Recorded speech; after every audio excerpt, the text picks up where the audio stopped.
natin yung tunog. Pakinggan nyo na lang mga kaibigan, painitin lang muna natin saglit.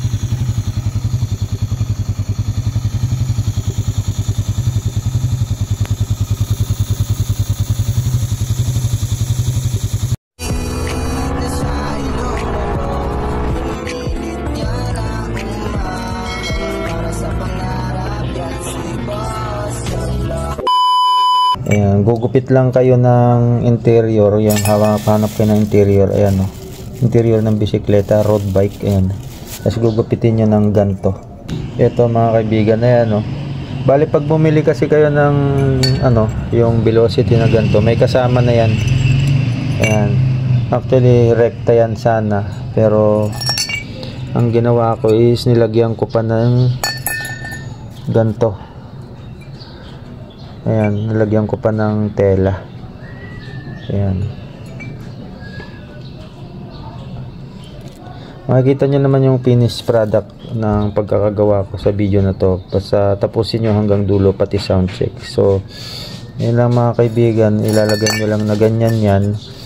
Ayan, pwede ring rekta tapos velocity agad. Ayan, ganyan kalalabasan yan. Pero ako nilagyan ko pa siya ng tela na ganito. So ayun bago ko ilagay yung tela dati, ayan malinis pa yan, puti pa yan. Ayan, ito iba na yung kulay. Ibig sabihin kahit pa paano nakaka-filter din siya. Ayan, ganyan lang mga kaibigan. So panoorin nyo yung video hanggang huli para mapakinggan nyo yung sound check pati.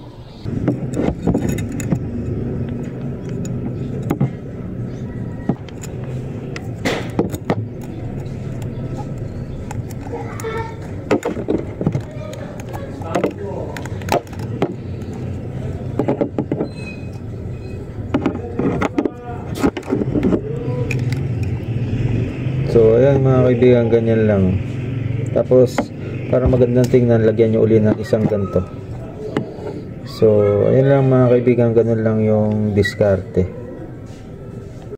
So ito siya mga kaibigan, ayan ayan yung mga ginugupit-gupit ko. Ayan, susuksok nyo siya dyan.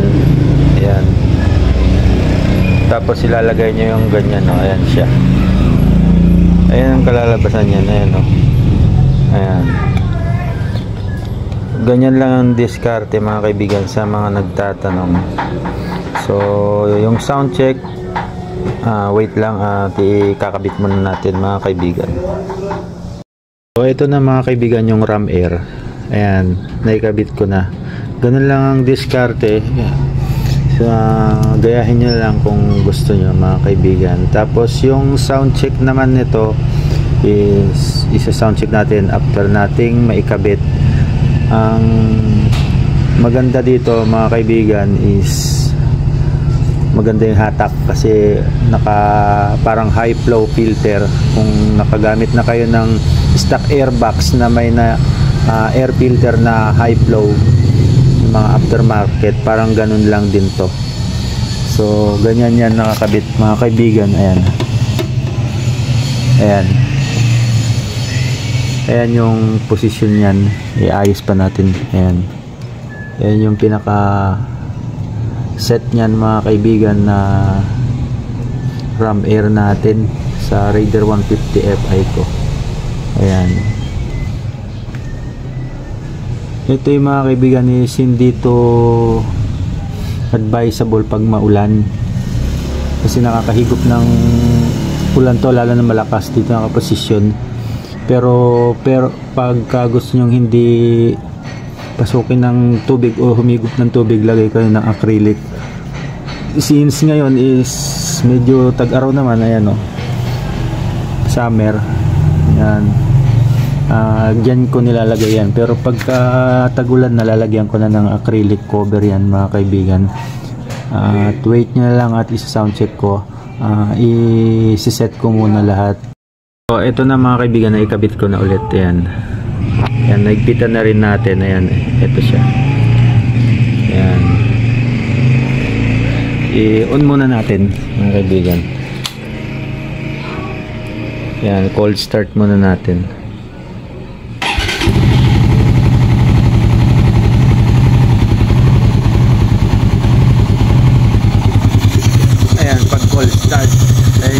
Pakinggan nyo na lang mga kaibigan, painitin lang muna natin saglit.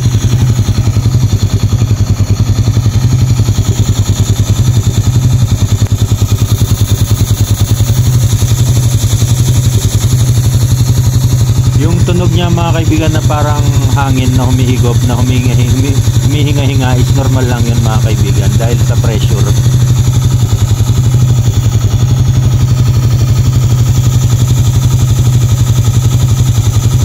Yan, check natin kung okay na.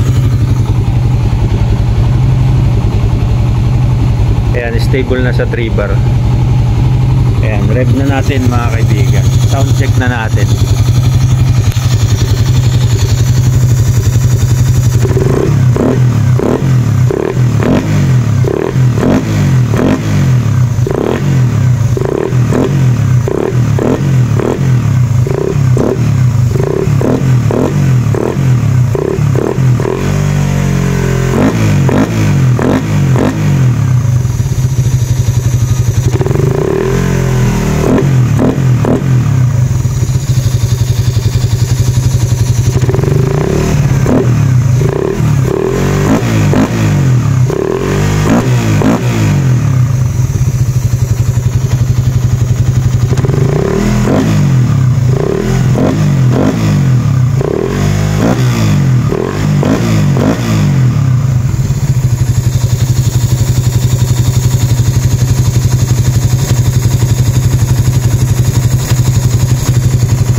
So, yun lang mga kaibigan, yan yung sound check ng Ram Air natin na naka-velocity na may mesh wire yan, tsaka lalagyan ko ng tela. So, ganun lang ang diskarte mga kaibigan sa mga nagtatanong kung paano yung ginawa ko sa Ram Air ko. Ayan. So, yun lang mga kaibigan, maraming salamat. Bye bye.